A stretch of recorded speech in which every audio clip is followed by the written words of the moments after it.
OC সাহেব, যে বললাম 5 তারিখের পর দিয়ে বলে আপনার থানায় অনেক পুলিশ সদস্যই জয়েন করে নাই, ডিউটিতে আসতেছে না।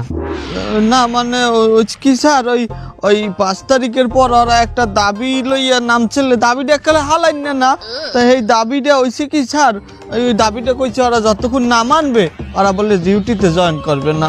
এখন আপনি শিক্ষিত মানুষ, আপনি ভালো বোঝেন। আচ্ছা শোনেন ওসি সাহেব, 2 দিনের সময় দিলাম, এর মধ্যে তাহারা যদি থানায় জয়েন না করে তাহলে তাদেরকে পুলিশ থেকে বরখাস্ত করা তো হবেই, এবং সাথে সাথে তাদেরকে রাষ্ট্রীয় দায়িত্ব অবহেলার কারণে মামলা দেওয়া হবে। করেন স্যার, আপনি সবাই রে তাইলে সাসপেন্ড করিয়ে দেন।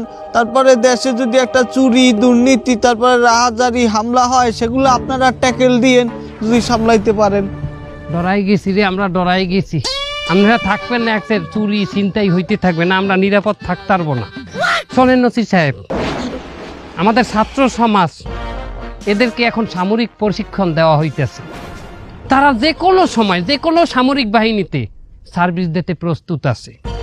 আর এই থানার নামে কিন্তু বেমালা অভিযোগ, অর্থাৎ জমি দখলের অভিযোগ আছে, জোর করে টাকা পয়সার লওয়ার অভিযোগ, চান্দা লওয়ার অভিযোগ, মানুষ বিনা কারণে ধৈর্য লইয়ে পিড়াইনের অভিযোগ, এই সমস্ত অভিযোগ আছে বলে থানায়।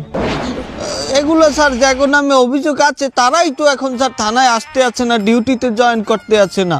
তাদের নামে তো ছেঁচড়া অভিযোগ, কিন্তু সবচেয়ে বড় অভিযোগ তো এই থানার বড় বাবুর নামে, মানে ওসির নামে। এই থানার ওসি দেখে ওসি তো স্যার আমি এর কেন জোরে বলেন? আমি স্যার, শুধু আপনার স্ত্রীর অ্যাকাউন্টেই 30 কোটি টাকা আছে, আর ওনার অ্যাকাউন্টে কত কোটি টাকা আছে? স্যার ওনার নিজের অ্যাকাউন্টে তো 50 কোটি টাকা আছে স্যার। স্যার প্রথমে যখন স্ত্রীর কথাটা উঠিয়ে গেলে তাহলে হেডেই আমি খুললে বলি, আমার স্ত্রীর অ্যাকাউন্টে এত টাকা কোথা দিয়েছে সেটা আমি কিভাবে বলবো? আমি কি তার গার্জিয়ান? আমি কি তার বাপ লাগি যে তার এত টাকা আছে কোথা দিয়ে কামাইছে সেটা আমি তার খোঁজ রাখবো? এগুলো রাখবে তার গার্জিয়ান। তাছাড়া আমি ডিউটিতে থাকি, দেশে বিদেশে মিশনে যাই, সে কোথা থেকে এত টাকা কামাইলে সেটা আপনি তার কাছে জিজ্ঞেস করেন। প্রয়োজনে আমি তার নাম্বার দিতে যাচ্ছি, নাম্বার নেন। দেন নাম্বারটা দেন। ওনার বোন নাম্বার নিয়ে তুমি কি করবা? তুমি তার সাথে যোগাযোগ করবা? না, তার ফোন খোলা আছে? হ্যাঁ, ফোন খোলা থাকলে নাম্বারটা ফট করে দিয়ে দেয়। স্যার আপনি তো জানেনই আমি এইসব টাকা জমাইছি আমার পারফরমেন্সের মাধ্যমে। আমি দেশে বিদেশে মিশন করি, এত অপারেশন করি। তাছাড়া স্যার আপনি কিন্তু জানেন না আমার একটা নিজের ফেসবুক অ্যাকাউন্ট আছে, সেখানে আমি নিয়মিত রিল পোস্ট করি, আর সেই রিলস থেকে যে ডলার আসে সেখান থেকে এই টাকা পয়সা হয়েছে স্যার।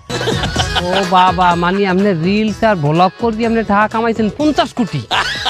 আমি হারাম খাইনি। কত ভিউ আসে আপনার? স্যার আমার একেবারে ছোট মনে করবেন না, আমার প্রত্যেকটা রিলসে 10,000-এর উপরে ভিউ হয়। এইভাবে 10,000 20,000 ভিউ দিয়ে আপনার 50 কোটি টাকা অ্যাকাউন্টে হয়ে গেলে তা হইবে না, ডলারের রেট বেশি না স্যার। আপনার নামে জমি দখলের অভিযোগ আছে, 100 বিঘায় জমি আপনি দখল করছেন, মানুষ বিনা কারণে ধর্জিনে ব্যবসায়ী পিটাইয়ে চান্দা নেছেন, এই সমস্ত আপনার নামে কি মিথ্যা? ওনার ব্যবস্থাটা করো। দেখতেছি বিষয়টা। আমার দলটা একবার ক্ষমতায় আউক, পরে দেখা মুয়ানে তোমার